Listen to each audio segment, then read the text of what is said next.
एक बार की बात है, एक गांव था जहां लोग बहुत ही सुख और शांति से रहा करते थे। एक दिन उस गांव में किसी कारण आग लग गई। आग बहुत भयानक थी और पल पल बढ़ती ही जा रही थी। आग की वजह से गांव में हाहाकार मच गया और सारे लोग अपनी जान बचाकर इधर से उधर भागने लगे।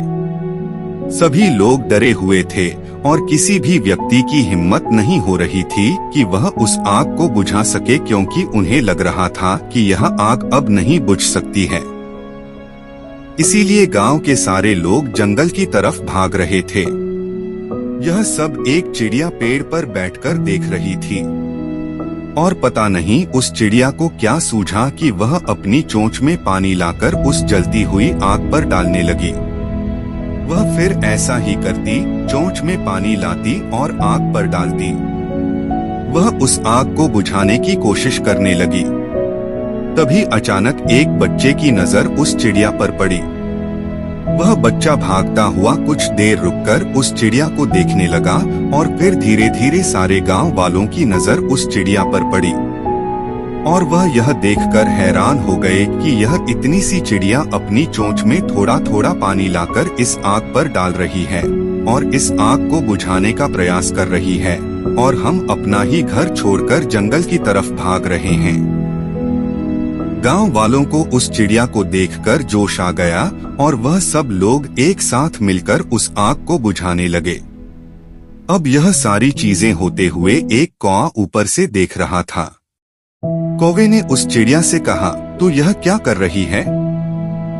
तेरे पानी डालने से यह आग नहीं बुझने वाली। चिड़िया ने कहा, मुझे पता है कि मेरे पानी डालने से यह आग नहीं बुझेगी और मेरे पानी डालने से कुछ होगा या नहीं होगा, यह भी मुझे नहीं पता है। लेकिन जब भी कभी इस आग के बारे में चर्चा या जिक्र होगा, तब उसमें मेरा नाम कोशिश करने वालों में लिया जाएगा कि एक चिड़िया ने भी उस आग को बुझाने की कोशिश की थी। चिड़िया ने फिर कौवे से कहा, मैं प्रयास करने वालों में से हूँ, तमाशा देखने वालों में से नहीं। दोस्तों, छोटी सी कहानी हमें बहुत बड़ी बात कह जाती है कि आप जब तक कोशिश नहीं करोगे तब तक आप कभी भी यह नहीं जान पाओगे कि आप क्या कर सकते हो। दुनिया में ज्यादातर बड़े काम उन्हीं लोगों ने किए हैं जिन्होंने कभी यह नहीं सोचा कि हम यह कर सकते हैं या नहीं, बल्कि उन्होंने कोशिश की, एक्शन लिया और अपना नाम इतिहास के पन्नों में दर्ज करा लिया। चाहे वह भगत सिंह हो या सरदार उधम, उन्होंने एक्शन लिया और वह करके दिखाया जो कोई सोच भी नहीं सकता था। कुछ लोग तमाशा देखते रह गए और कुछ लोगों ने इतिहास रच डाला। अगर आप इस कहानी को और भी लोगों तक पहुंचाना चाहते हो तो इस वीडियो को लाइक करो ताकि मुझे और लोग देखें। अगली बार मैं इसी तरह की कहानी के साथ मिलूंगा। तब तक सब्र करो, शुक्र करो और जिंदगी में आगे बढ़ो।